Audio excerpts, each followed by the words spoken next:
Hey there, everybody. It's Greg, and it's another edition of Unbreakable, the podcast. It is Wednesday, February 14th. Happy Valentine's Day, everyone. It was awesome Ash Wednesday. I hope you had your fill of donuts or something, right? And we're going to crack into let me. Don't make me my friends. My mom is so good. Let no kid who don't cook his own, nothing. It is also the first day of spring training. The Phillies are in spring training. The pitchers and catchers reports. Yay! Warmer weather is on the way. Baseball's on the way. Flowers and all kinds of cool stuff just over the horizon. If you have snow in your backyard, like I do here in Pennsylvania today, don't worry, it's all going to waste. Just look. So today is Valentine's Day. What did you get your sweetie? Candy? Yours? Your toaster? Something romantic. Anyway, so Wednesdays have turned into my favorite day to do the show. Why? Because the last 5 weeks we've been doing every Wednesday classic TV shows. And we've been reviewing them and talking about them of so many memories and little trivia nuggets about the shows. And it's been fun. And I loved it. And today I got a special show to talk about with you guys today with all my friends on this Valentine's Day. Now I gotta put my glasses for this. Yes. Oh, I can see, there you are. I'm going to sing the theme song. Well, extra bonus. The theme song of this show. And I'm going to try to do it in the character's voice. Okay? So, I pulled this up on the internet because I didn't want to get the long talk. Once you hear this, you're going to need to shoot it. You ready? Boy, the way we climb it when we're playing. Cars with us be fighting. And we didn't know you were there. Girls were girls and men were men. Mr. We can use a man like Burger Food again. Did it need your first day? G.R.O. was sour and gray. Those were the days. And then, they had a longer version. I'm going to do the longer version for you. You didn't hear this on the show. And this is a little bonus. It's a good thing you tuned into that. Here's the longer version. People seem to be content. $50 paid for rent. Freaks were the circus tent. Those were the days. Take a little spin. Go to watch the Dodgers win. Have yourself a dandy day. That cost you $1 little thing. There was shortness, skirts were long. Kids that will soul a song. I don't know just what went wrong. Those were the days. Terrible song. Terrible singing. Good song, terrible singing. Yes, it's all in the family. We're going to talk about all in the family today on favorite shows. You know what? All in the Family was one of the few shows that made me laugh at me. Everybody has a favorite episode of it. More than one. I could tell you at least 5 to 10 ratings, and the writing was so good. We're going to talk about that. All in the Family ran between January the 12th, 1971, and April the 8th, 1979. 9 seasons. 9 seasons of All in the Family. The first episode was called Meet the Bunkers. Meet the Bunkers. The show was originally called Till Death Do Us Part. And it was based on a British show. The British show was called Death Do Us Part. Norman Lear, who created it, just passed away not too long ago. He read about the show Till Death Do Us Part in a Variety magazine, and he loved the concept because it reminded him a lot of the relationship he had with his father.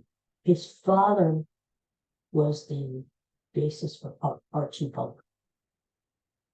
His father said a lot of things that became catchphrases for Archie Bunker. Stifle yourself, be hell. And that was Norman Lear's father. So what happened was Norman Lear read about the show, liked it, bought the rights to the show, and brought it over to the States. And we're going to talk a little bit about that, how all the film came to be. Yes, Norman Lear. We just sang the opening song was called Those Were the Days. But the instrumental song that closed all the film, as the credits ran, they showed the house and New York in the background. That song was called Remembering You. And it had lyrics. It actually had lyrics. But you never heard the lyrics on the song or on the program. There were 205 episodes of all the film. 205. And of course, the show was on CBS. And what was interesting was all the family had, up counting 6 spin-offs. I had the most spin-offs from one show. And here's some of the spin-offs. Maude, you remember Maude with B. Arthur. What a great show. That was the first one. The Jeffersons. We'll talk a little bit about the Jeffersons. The Jeffersons ran for 11 seasons. Actually, the Jeffersons, being a spin-off of All the Family, ran longer than All the Family did. And then Gloria was a spin-off. That was about Gloria, Sally Struthers. Gloria went out on her own in the future because this was the premise. Mike Beaton, he apparently left her in the future and started shacking up. I'm not kidding. It sounds ridiculous. He started shacking up with a young college student. Mike Stivic was his college professor. And started shacking up with one of the students. And they lived in a nudist colony. They never showed it, but this is what Gloria said during the show. So that's what happened. The show Gloria, we'll talk a little bit about that maybe too. Ran for not very long. Another spinoff was Good Times. Remember Good Times? That was one of my favorite shows. With JJ, Jimmy Walker, Dynamite, John Amos. That was a good show. And that was a spinoff from the All the Family. And then we had 2 other shows that didn't run very well. One was called Checking In, and the other was called 704 Hauser Street. Now, the 704 Hauser Street was an interesting one. See, I don't remember this one, but it was in 1994. 20 over 20 years after the beginning of all the film. Norman Lear decided to create another show, a spin-off of all the film called 704 Hauser Street. That's where the bunkers. Well, the premise of the show was that the bunkers no longer lived there, sold the house to a black family called the Cumberbatch family. And John Amos, who played in Good Times, was the father of Good Times, was now Mr. Cumberbatch, and the head of this family. And the premise was that this family moved into the bunker house, and they were exactly the opposite of the bunkers. Archie Bunker, the premise. Archie Bunker was this very conservative guy. Edith was his very gentle, timid wife, but Edith was the smart one, And then Mike Stivic was this liberal college student who got married to Archie's daughter, Glory. And but the Cumberbatch TV series, that was different, because instead of the Archie Bunker and Edith Bunker being the conservatives, they made John Amos the liberal guy, and his wife, and the John Amos's son in the show was the very conservative person in this series. Well, this Cumberbatch, the 704 Hauser Street, it only lasted 6 episodes. That's why I probably don't know. And then they canceled it. So it just never really took long, like they thought it would. This Checking In was a spin-off too, but it focused on more of the Jeffersons. It focused on Flo. If you remember Flo was the maid for the Jeffersons, and she was the one who would get in a few zingers here and there to George Jefferson, and they would go back and forth. Well, this Checking In show, they focused on her, the maid, her life. But again, it didn't last very long. A few episodes, and it was out of here. We talked about Gloria, and then the premise that Mike left her for a college student. The interesting thing, though, in this show, Gloria, Burgess Meredith, the guy who played the Penguin in the little Batman TV series, and Burgess Meredith also was in Rocky. He played Nick, the Rocky's trainer. Okay, Rocky.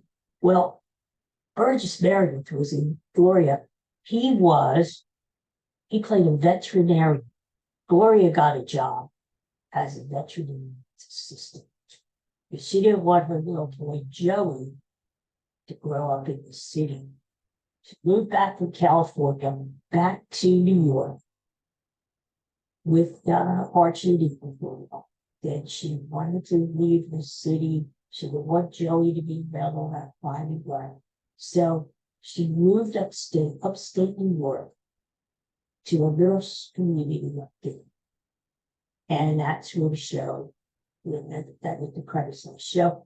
Burgess Meredith was a veterinarian who Gloria worked for, and he was also very angry because her and Joey apparently rented a place. So, and Gloria did it, the show that lasted first. Okay, yeah, that did rough. The interesting thing about all the films, think about the time for that. You had the Vietnam War, which we know, so contentious. People were for the war, anti-war, all kinds of demonstrations going on, all kinds of protests. And you had the Nixon administration, which was very controversial too. And then later on, of course, you had Watergate. So you had all this turmoil, all these conflicts. And that's what All in the Family fit into it. All in the Family was one of the first shows that took on controversial subjects like this. You know, like the war and gun control, which is still going on, right? Like racism, which is still. They talked about subjects that were taboo on TV before All in the Family. And that's what was groundbreaking about the show, was because they had the guts over there to talk about these topics. And in a humorous way to discuss it. And you know, it's you see Archie as being this grouchy, very conservative guy who seems to have a lot of hatred, you know, a very racist guy. But they say, you know, he's hiding his emotions because this was going on when I was little. It was sort of a battle between the generations, the greatest generation, those people who fought World War II, and the new generation, and the baby boomers. And there was this conflict between lifestyles and cultures. And that's what All in the Family fit into. And, you know, there was all of this, so there was a lot to talk about, a lot of issues. So and that's what's very interesting. All in the Family was the number one show in America for 5 straight years, from 1971 to 1974. All in the Family was number one, and that was the first show ever in the history of television to be number one 5 years.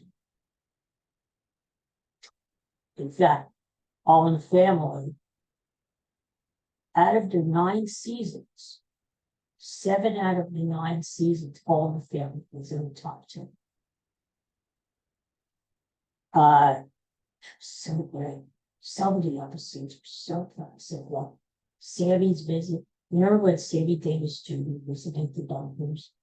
Yeah, Archie Bunker was driving a cab part-time weekends to make a few extra bucks. Mr. Munson's cab, or Mr. Munson. And it just so happened this one weekend, 2 dozen Archie pick up on Sammy Davis Jr. was in his cab. And Archie comes home and tells the family, I had Sammy Davis in the cab, blah, blah, blah. Well, as the plot was in this episode, Sammy Davis left his briefcase in Archie's cab, and he needed it back because it had all kinds of important contracts. And so what happens is Archie had given Sammy Davis Jr. his address. He asked Sammy Davis to mail him an autographed picture. So Davis had his address, and then he traced the address. He got Archie's phone number, called him on the phone, said, I wanted to come over to pick up the briefcase, blah, blah, blah. Archie had Mr. Munson bring over the briefcase, so Davis came over to pick it up. And the ending was Sammy Davis, after all this, sitting around and talking, and now Sammy Davis realizes I'm sitting here with a bigot, with a racist guy, and Sammy Davis just makes it into just how ridiculous Archie is. And that's the thing. Even though a lot of people don't like the show because I'm so many. Archie is so racist, so such a bigot. it's such a terrible guy. What the show did was it made fun of those issues in numbers, but because they showed how stupid Archie was, how stupid his views were, how prejudiced he was, and how stupid racism is. Just, and that episode, such a classic episode, highlighted how really dead and stupid not only Archie Bunker was, his viewpoints on race, but just how stupid racism is in general, right? So that episode, Sandy's visit, which ended with a big kiss when Sammy Davis Jr. surprised Archie and then kissed him on the cheek as Mr. Munson was taking a picture, because Munson wanted a picture of Sammy Davis to influence that. Sammy Davis probably was the bunker out. So he asked to take a picture. Sammy Davis wanted Archie to come into the picture room. 1, 2, 3. Sammy Davis gave Archie kiss. Anyway, that episode, the 100 greatest episodes in TV history. TV God. 100 greatest episodes. That was number 13 on Sandy's Visit. And the show itself, TV Guide, did it the 50 greatest shows of all time. They did it. All the Family, and it was number 4. The 4th greatest show in history of television. Bravo also did the whole at the time. And greatest TV characters of all time. Archie Bunker turned out to be the number 1 greatest TV character television. And I talked about how great the writing was on All the Family. The Writers Guild back in 2013, that one got they were all the greatest written TV shows of all time. And especially for seeing the writing. The Writers Guild of America, the All the Family, as number 4 as the best written show on TV. The Variety magazine, out of the 100 greatest TV shows of all time, listed All in the Family is number 16 on this.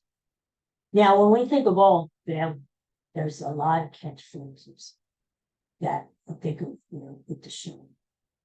Even that. Hardly anybody uses those phrases now, but at the time, that was Archie's name for eating.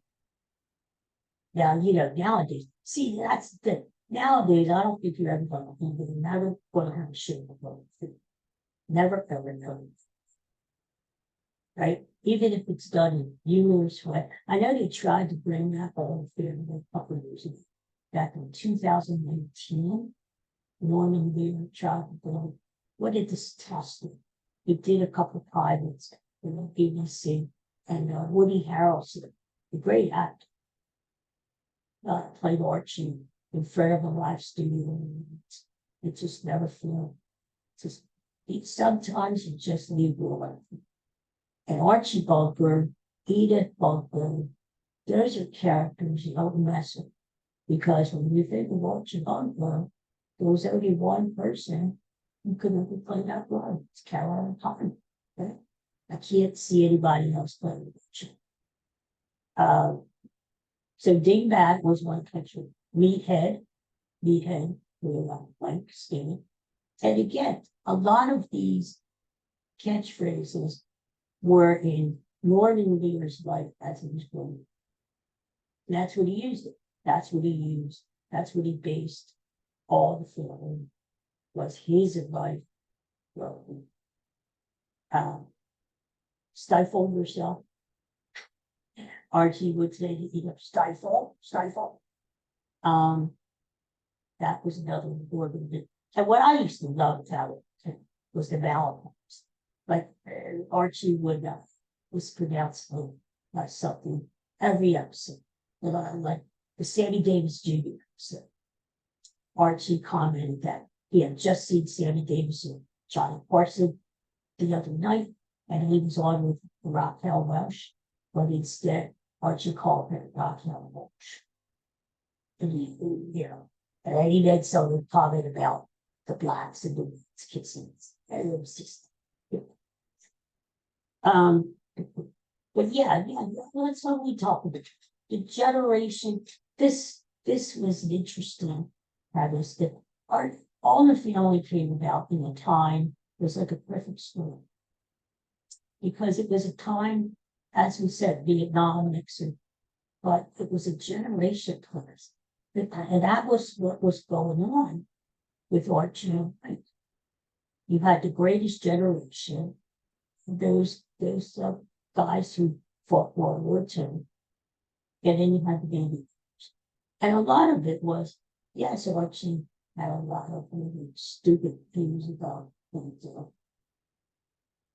But Norman Lear also said Archie was a character that was trying to adjust to life because of all the changes in the 60s. With the war, there were a lot of changes. And these guys, they had these old views with other people, this prejudiced, racist views. And Norman Lear wanted to make it clear that those things were both can't get to me. It's a new generation. And Archie was sort of stuck in between. He was trying to adjust to things changing in his life. And some people just can't adjust or they're trying to adjust them.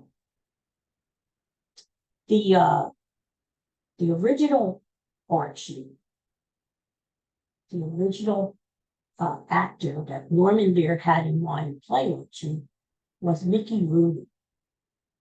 Did you see that? Mickey Rooney, the little guy playing Richie Bolton.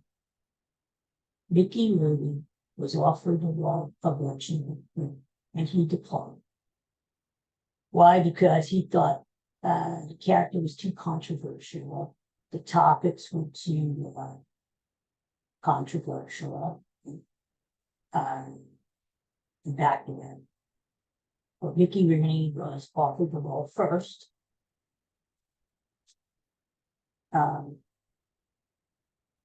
Edith.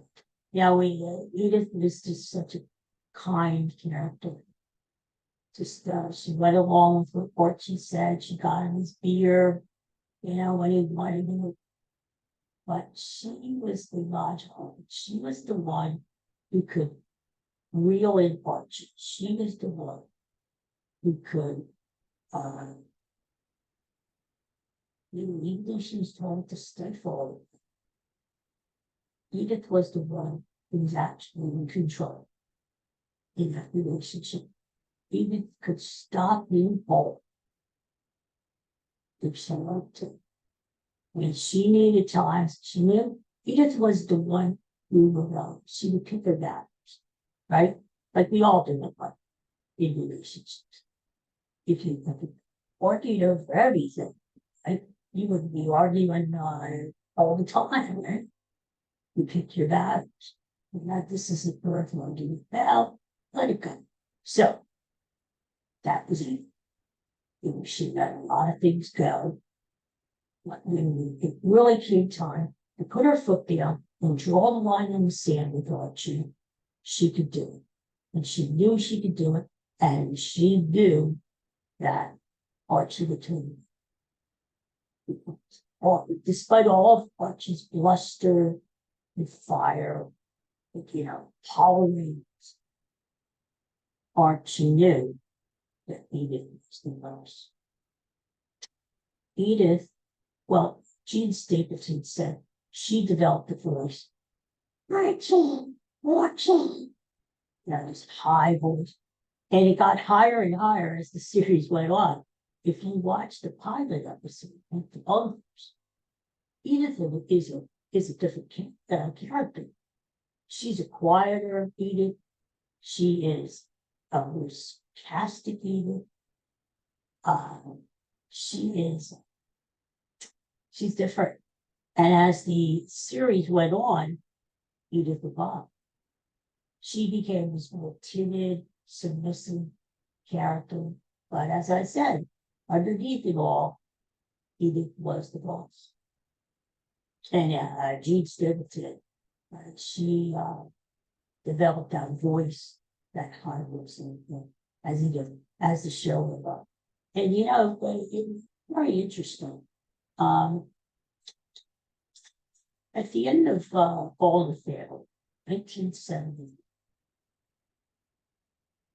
the show wasn't as good as it used to be. The writing was less good. And after the show ended, of course, Archie went, Archie Bunker's place. Archie bought Kelsey's bar down the border, the bar that Archie was friends with his him out at, and Archie bought the bar out of after Edith was out of the series. And Archie Bunker's place actually went on for 4 more years. So when you think about it, Carol O'Connor played Archie Bunker for 13 seasons. That's a long time, right? That's why you can never picture anyone else playing Archie Bunker. Well, what happened was, at the end of all the film, they wanted Edith to continue with the series. We continue in Archie Bunker's place. And Jean Stapleton thought, and she said, nah.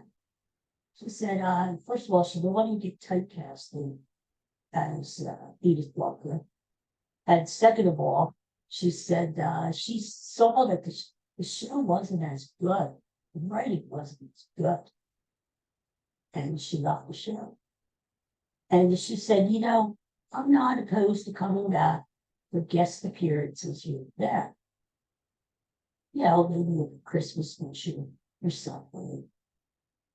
But I don't want to do the show every week. So Carol O'Connor, who had a lot of power back then by then, with the author and Norman there, they sat there and they said, okay, what are we going to do? Because we can't keep saying, Edith is away taking care of her sick cousin. Edith this and that. And Carol O'Connor, he himself came to the decision. We're going to have to kill her. She has to go. Edith has to die. And at first, they no. And Edith like them. I see. She's so beloved, right? No. But they finally came to the conclusion, this is what they had to do. And they were trying to think of how to I'm going to say eliminate Edith, because they didn't murder her, but how to write Edith out of the show. They thought about maybe a plane crash, and then how it was done was they during the show and insinuated that Edith had a stroke in the accident. And actually, Carol O'Connor himself wrote that and said, I remember the scene. Do you?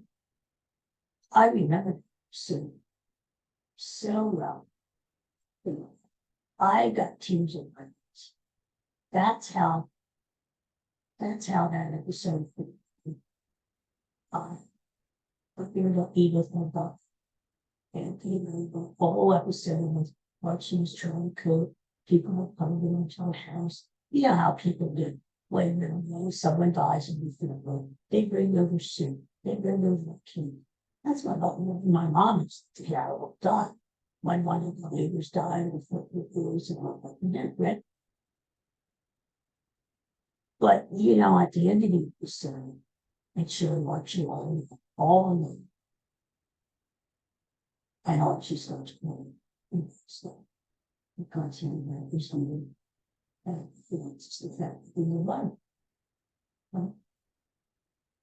So, you know, that was just such a powerful thing, knowing that such a character, isn't it amazing how a TV character can get so close to a TV character, and then he or she becomes a part of our lives, right? We watch him every week. And Edith for 9 years, she only missed like 4 episodes out of the 204, I think. She was there for 200. And so Edith Bulger was in our lives every single week for 9 years. And all of a sudden, she wasn't. So, you know, we missed him, just like Archie.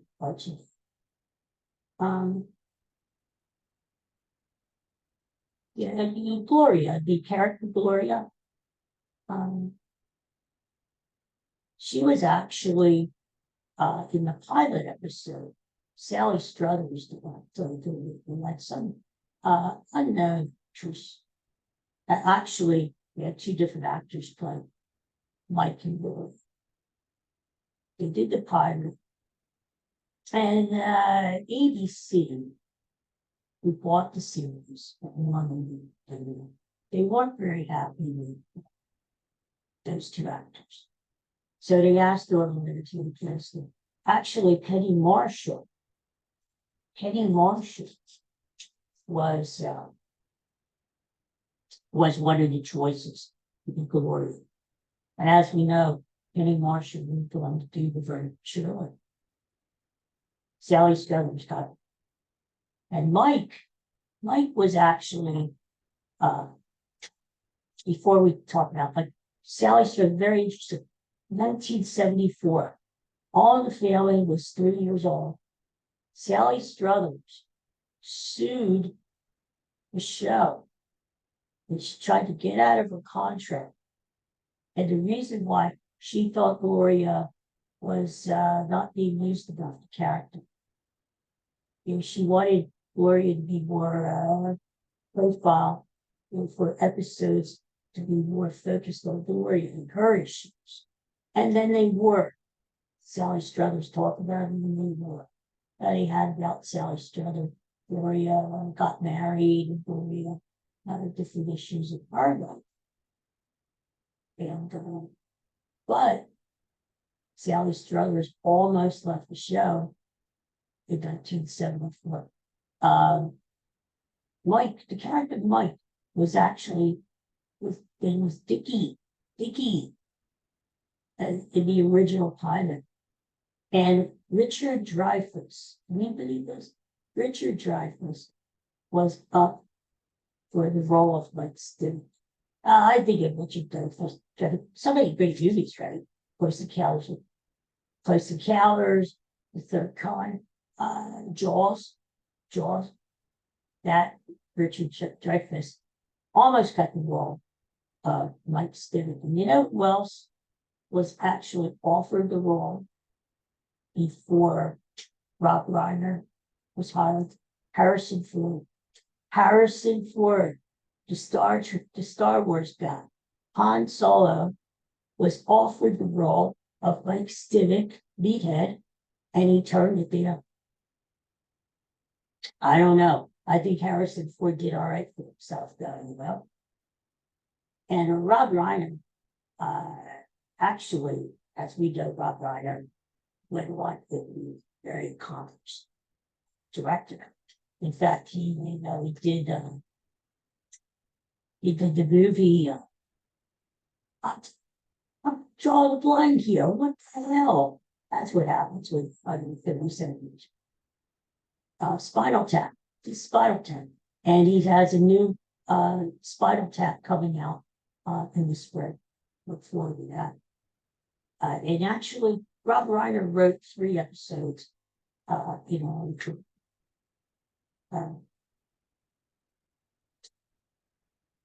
Interesting, some other characters in the series, of course, George Jefferson, we know Sherman Hemsley. Great, great, great. And I know people like my friend Steve Trelease, who knew Sherman Hemsley. Great guy, great guy. Well, Sherman Hemsley didn't show up on the character of George Jefferson didn't show up on All in the Family until 1973. And here's the reason why. Until then, Louise always talked about George, her husband, but George was never seen. You always saw Henry Jefferson, who was Louise's brother. In fact, in one episode, Henry pretended to be George because apparently George didn't want to come over and they were bunker. And so, but here's the reason why.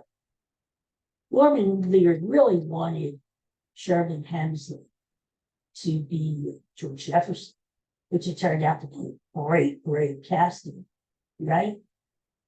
Sherman Hemsley was committed to a play on Broadway called Early. And he said, can't get out of this. I don't want to get out of this. Yes, I want to play George Jefferson, Norman, but I can't get out of this. So Norman Lear thought so much of Sherman Hemsley that he kept the role open until Sherman Hemsley's contract was up on Broadway. And that's when we started seeing George Jefferson on All the Family.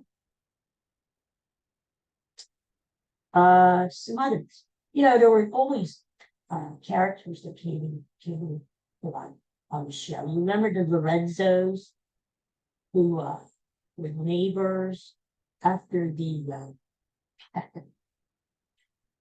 Jeffersons, moving on up to the east side. Maybe we'll do Jeffersons one time. After they left the neighborhood, Irene and Frank Lorenzo rented their house. Irene was this feisty Italian, Irish American. She got a job at Archie's, with a loaded duck. Running a forklift, and she always carried this toolkit along with her. And that's how Archie and I met each other. She came over one day and fixed his telephone, his landline. And if Frank was he had played on his Italian heritage, and he was a great cook and was always singing. So the Lorenzos were around for a few seasons. Barney Hefner was Archie's best friend. He was in a lot of episodes. They would go bowling together. It was sort of the Norton of the Honeymooners. Norton, the best friend character. We talked about Munson, Mr. Munson, who owned the cab company, and got Archie to drive his cab on the weekends. With the to Kelsey's bar, guys hung out there next to Garden. Archie eventually what? Mr. Quigley and Joe, the older guy, great character. Bert Mustang. Remember Mr. Quigley was a nursing home resident and he broke out. And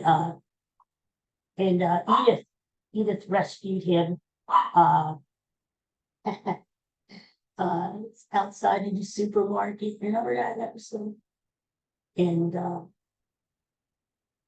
Mr. Quigley ended up rooming with a friend of his named Joe, who turned out to be a lady, an older lady named Joe.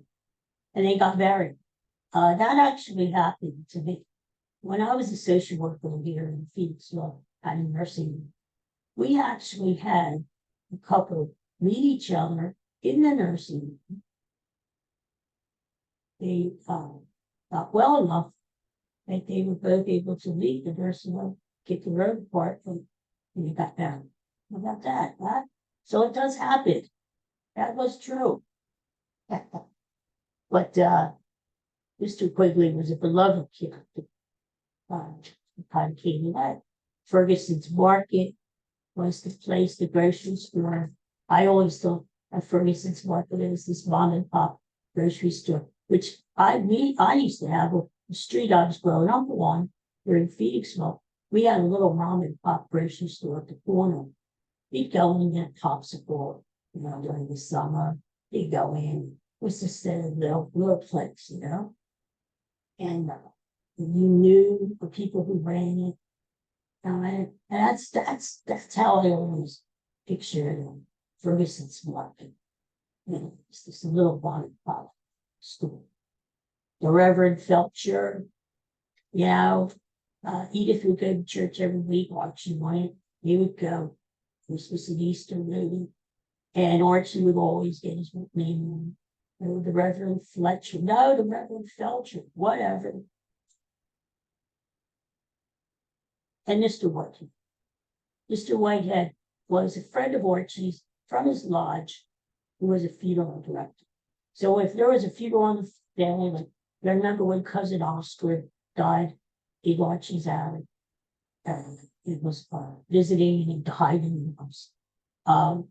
And he had no money, and Archie was trying to figure out how to have a funeral for his cousin, who he never liked. He used to sit on his face with the kids. Mr. Whitehead was the guy who came in to discuss the funeral. So anyway, the original pilot for All in the Family was on ABC. It was called Justice for All. Why? Because the family was originally named Justice, not Bunker. They changed it to Bunker when the series went over to CBS. The original role of Archie, when the series was on ABC, was due to be on ABC. They thought about different actors to be Archie. Like I said, Mickey Rooney was actually offered the role in terms of it, but other people they were thinking about as Archie was Tom Bosley. Remember, Tom Bosley was the dad in Happy Days. I can't say the Archie, but Jack Morgan was thought about, and CBS, before they bought the series for ABC, they were thinking of having Jackie Gleason. We've talked about Gleason in the show, but Jackie Gleason playing Richard Bunker. Now that I could probably see, because there are some similarities from the Honeymooners and All in the Family. But here's what happened. By the time CBS bought All in the Family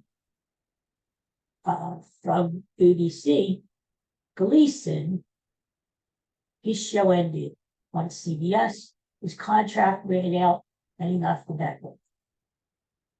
So CBS was more or less, I wouldn't say stuck with Carol O'Connor, because as it turned out, that was a blessing in disguise, right? But they ended up, Norman Lear's choice after Mickey Rooney was Carol O'Connor, and CBS stuck with it, since Gleason wasn't available. So here's what happened.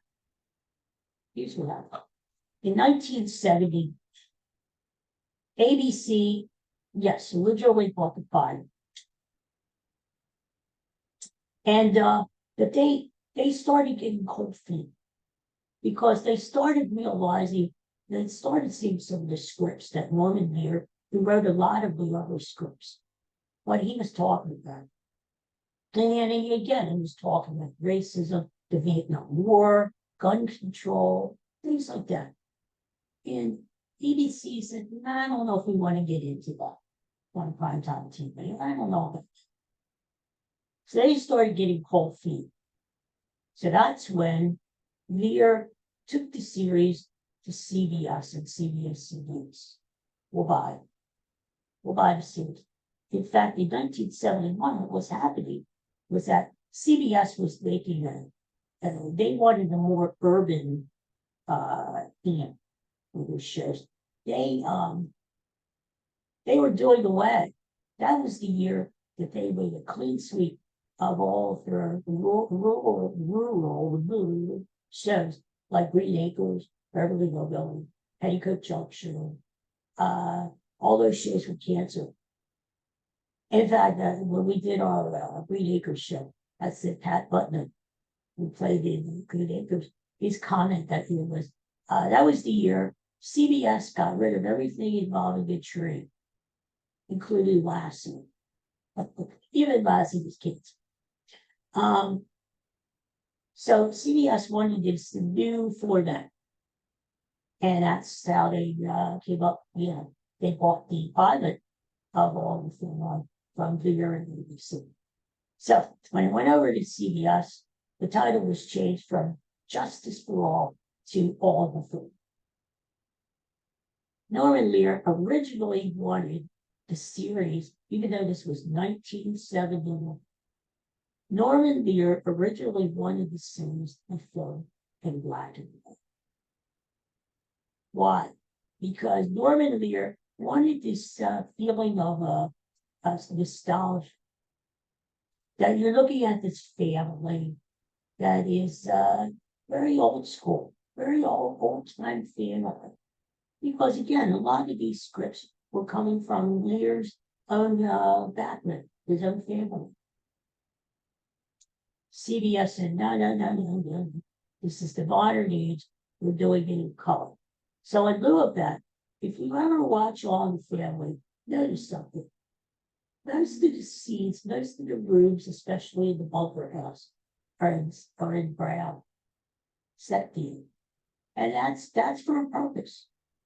That's because in color, the living room is done in neutral colors like tans and cream colors, browns, because Norman Lear, okay, if I can't have black and white, we're going to make it look very like you're looking to a photo, to a photo.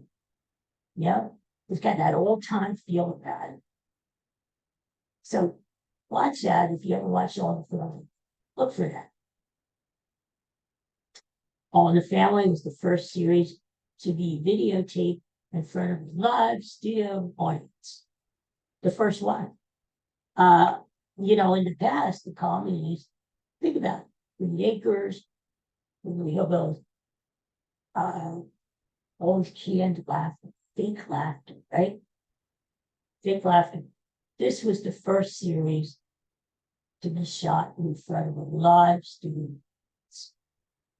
Now, what happened was to the last season of All in the Family, it was shot live, but not in front of the studio audience. The studio audience got to see the taping of All in the Family after it was taped. So then they added in the studio. So the studio audience's laughter was real, but they really didn't see the show as acting. They saw the tape of the show, laughed at it, they recorded the laughter, they mixed that in. Interesting. So all during the series, all during the 9 seasons of All in the Family, they never ever used King laughter.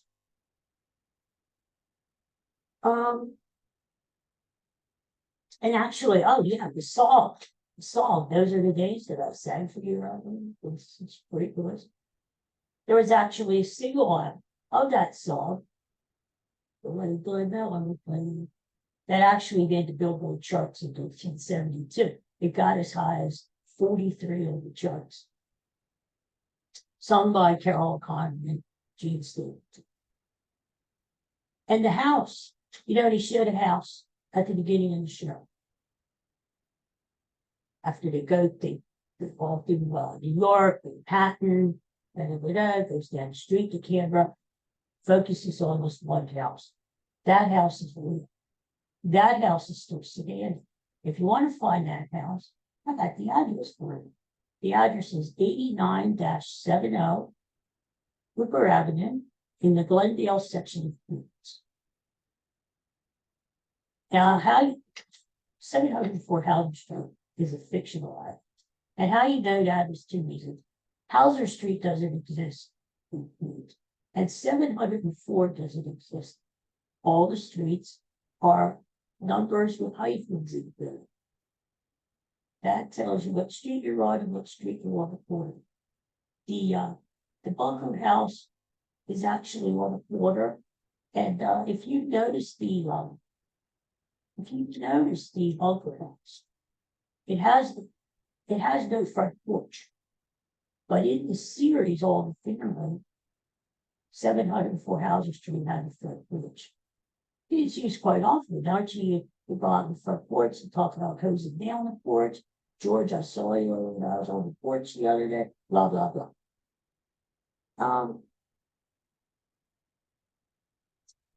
And the house itself, if you ever look for the house on Cooper Avenue, it's across the street from the cemetery, believe it or not, St. John Cemetery.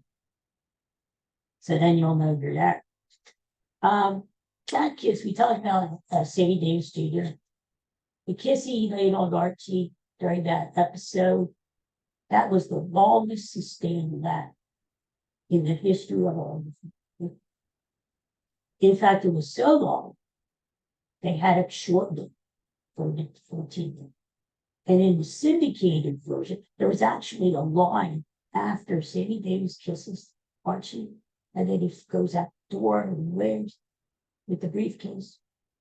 Archie actually says, well, it was in his contract, because when he kissed Raquel Welch on John Tyson show, and Archie wondered why is a black guy kissing this man, and Sammy Davis is kidding. Yeah.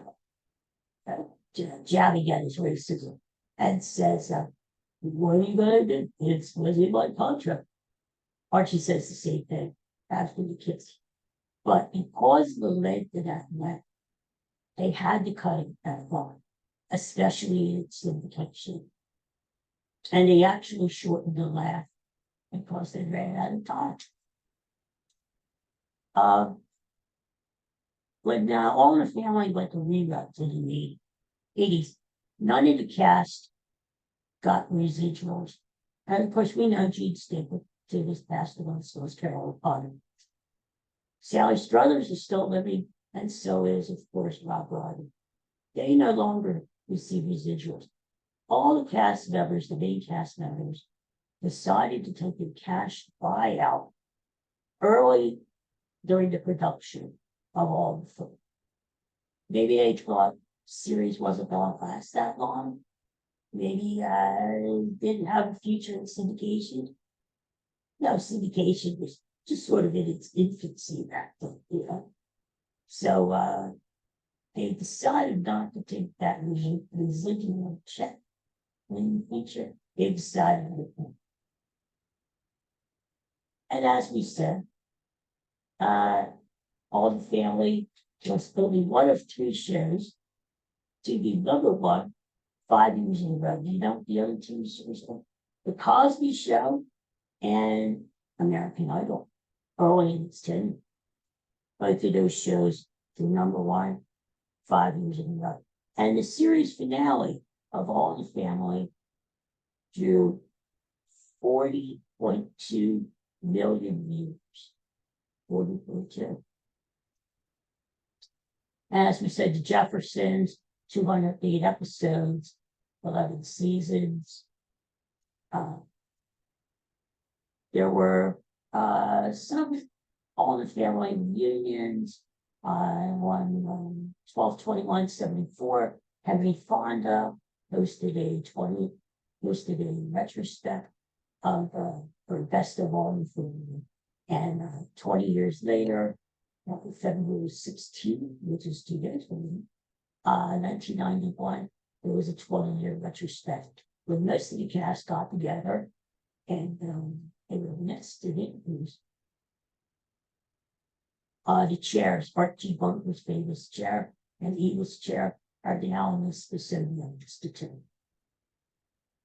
And back in 1998, the U.S. government honored all in the family by issuing a 33-cent stamp.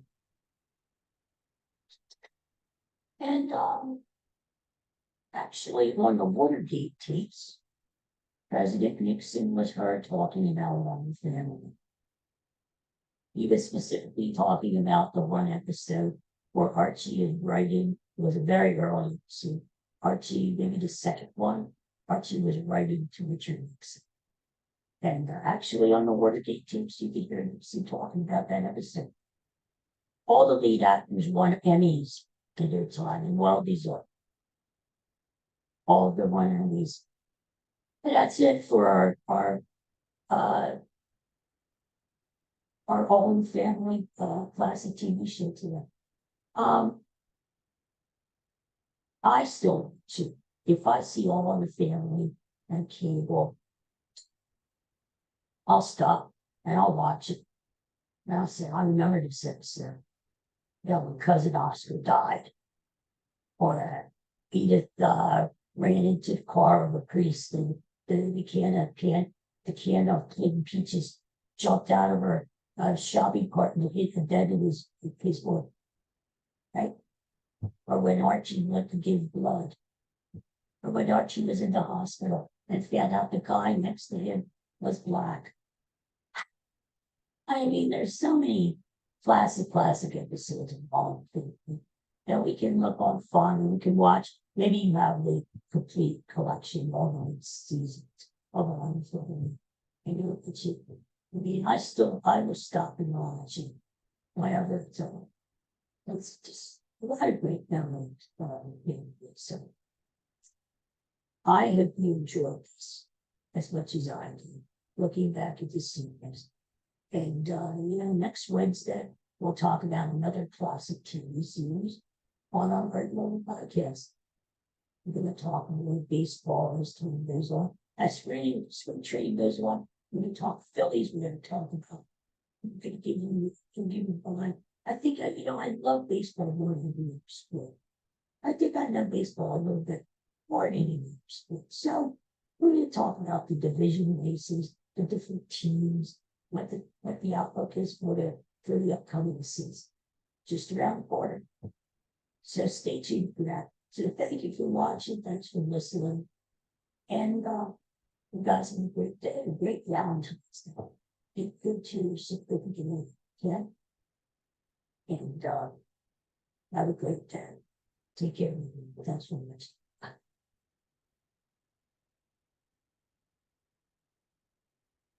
Never once can leave.